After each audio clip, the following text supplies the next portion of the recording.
శ్రీరామచంద్ర పరబ్రహ్మణే నమః. సంపూర్ణ రామాయణంలో అండి 19వ భాగంలోకి వచ్చామండి. అరణ్యకాండ, మారీచవధ, సీతమ్మ కఠిన వాక్యాలు, సీతాపహరణ, జటాయు పోరాటం. కథ వివరణ. మారీచవధ. మాయస్వరం.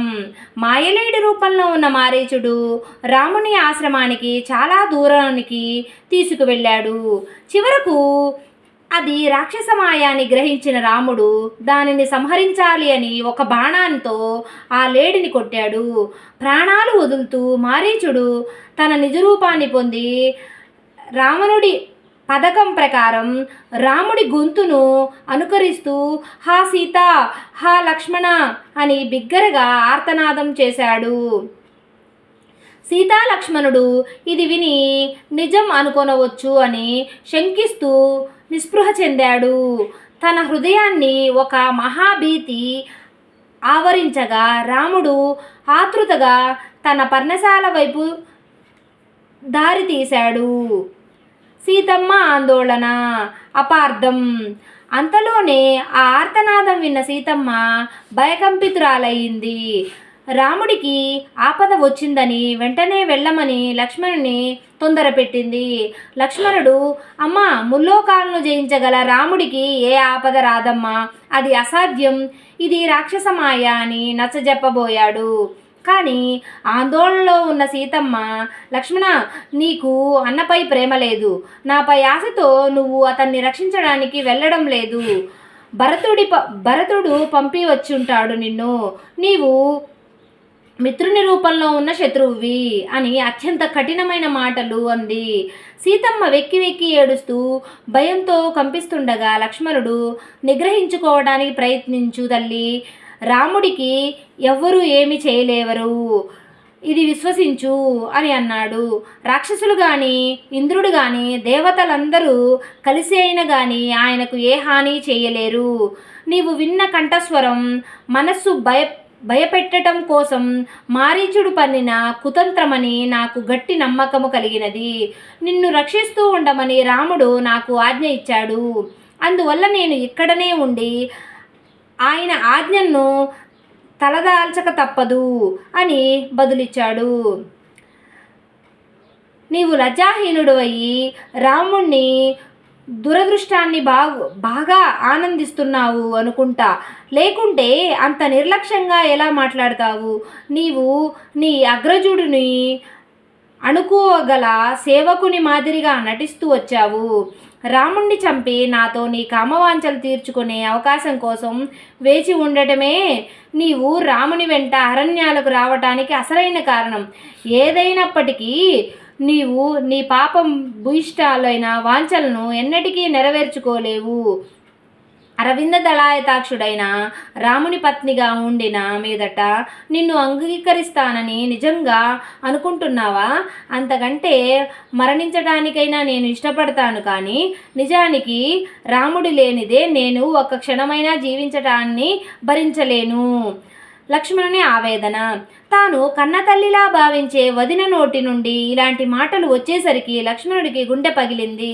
కన్నీళ్లతో చేతులు జోడించి, అమ్మా, నీ మాటలు నా చెవులల్లో వేడి సీసం పోసినట్లు ఉన్నది. ఆడవారికి సహజంగానే ఉండే చాపల్యం వల్ల ఇలాంటి మాటలు మాట్లాడుతారు. నేను అన్నగారి ఆజ్ఞను జవదాటలేను, అలాగని నీ మాటను భరించలేను. వనదేవతలను నిన్ను రక్షించమని కోరుతూ అత్యంత భారమైన హృదయంతో అయిష్టంగానే రాముణ్ణి వెతుక్కుంటూ వెళ్తాను. రావణుడి ప్రవేశం, అపహరణ. ఇంతలోనే అవకాశం కోసం చూస్తూ రావణుడు లక్ష్మణస్వామి వెళ్ళగానే ఒంటరిగా ఉన్న సీత కుటీరానికి వచ్చాడు. ఒక సన్యాసి వేషంలో వచ్చాడు. భిక్ష కోసం వచ్చిన అతనికి సీతమ్మ ఆతిథ్యం ఇచ్చి, నా పతి వస్తాడు, వేచి ఉండండి అని పలికింది. కానీ రావణుడు, ఓ నల్లని కన్నులదానా, వేరొక చోట ఐశ్వర్యంతో తులతూగిన నీవు ఇక్కడెందుకున్నావు? నీవు కోటలో అద్వితీయమైన దుస్తులు మరియు రత్నవజ్రమణి మాణిక్యాలతో అలంకరింపబడి అసంఖ్యమైన పరిచారికుల చేత సేవింపబడదగిన దానవు. నీవు రుద్రులు లేదా మరుత్తులు లేదా వస్తువుల్లో ఒకరికి భార్యవా? ఓ సుమధుహాసిని, యోగ్యుడైన భర్తను ఎన్నుకొని ఈ క్రూర మృగకీర్ణమైన అరణ్యముని వదిలేయి అని అన్నాడు అని దుస్సాహసంతో మాట్లాడిన సీతమ్మ అతిథిని అవమానం చేయకూడదని అతనికి అర్ఘ్యపాద్యాలు ఇచ్చి భోజనం పెట్టింది. తన వివరాలు, ఎవరికి కూతురో ఎవరికి భార్యని అని చెప్పి దశరథ మహారాజు తన పత్ని యొక్క ప్రేరణ మీద భరతుణ్ణి తన వారసునిగా ప్రతిష్ఠించి రాముడి 14 ఏళ్ళు పాటు అరణ్యాలకు బహిష్కరించాడని, దయచేసి మీ నామధేయము వంశావళి తెలిపి ఈ దండకారణ్యానికి ఎందుకు వచ్చారో చేయగోరుతున్నానని పలికింది. వాడిని నిజమైన సన్యాసి అని నమ్మి పూజించింది. కానీ తన మనోభావాలను ఇంకా ఎంతమాత్రం నిగ్రహించుకోలేక రావణుడు తన నిజరూపాన్ని చూపించాడు. నేను రాక్షసులైన రాజుని, రావణుణ్ణి. నా పేరు విన్నంత మాత్రమే గొప్ప దేవతలు సైతం గజగజలాడుతారు.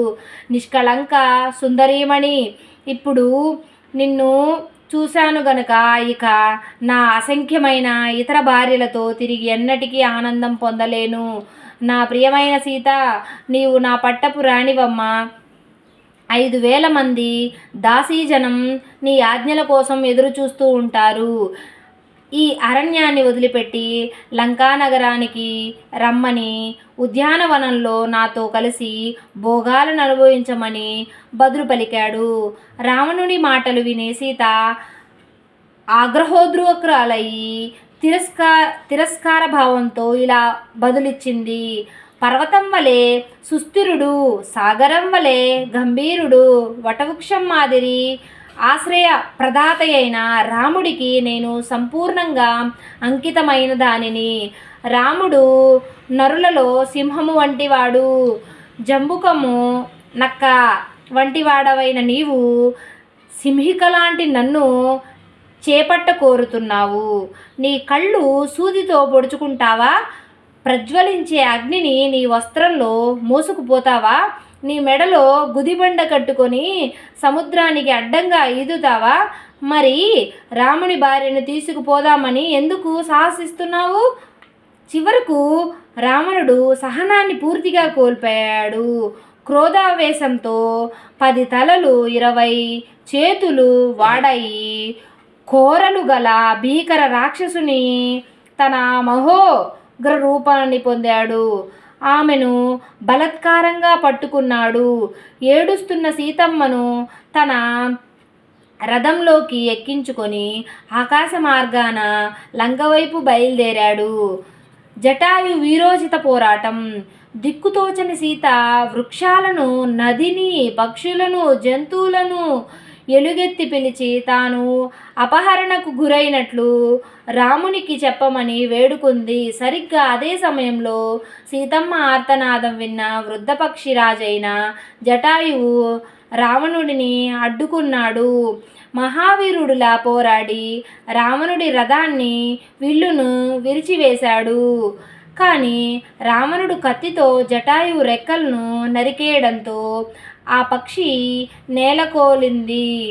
తదనంతరం రావణుడి రథము ఆకాశంలో లేవగా సీత ఆభరణాలు తెగిపోయి అతన్ని పదే పదే నిందిస్తూ విడిపించుకోవడానికి ఎంతో ప్రయత్నం చేసింది.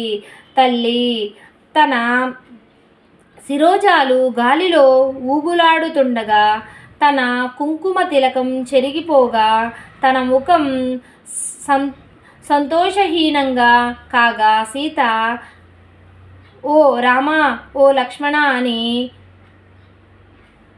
ఆక్రందించింది. దిక్కుతోచని సీతమ్మ సరిగ్గా అప్పుడే 5 వానరుల ముఖ్యులను ఒక పర్వతాగ్రాన కూర్చొని ఉండడం చూసింది. రావణుడు గమనించకుండా తన పట్టు ఉత్తరీయాన్ని కొన్ని ఆభరణాలను తీసి ఆ అరణ్యవాసులు రామునికి సమాచారం అందిస్తారని ఆశతో వారి మధ్య పడేలా జార విడిచింది.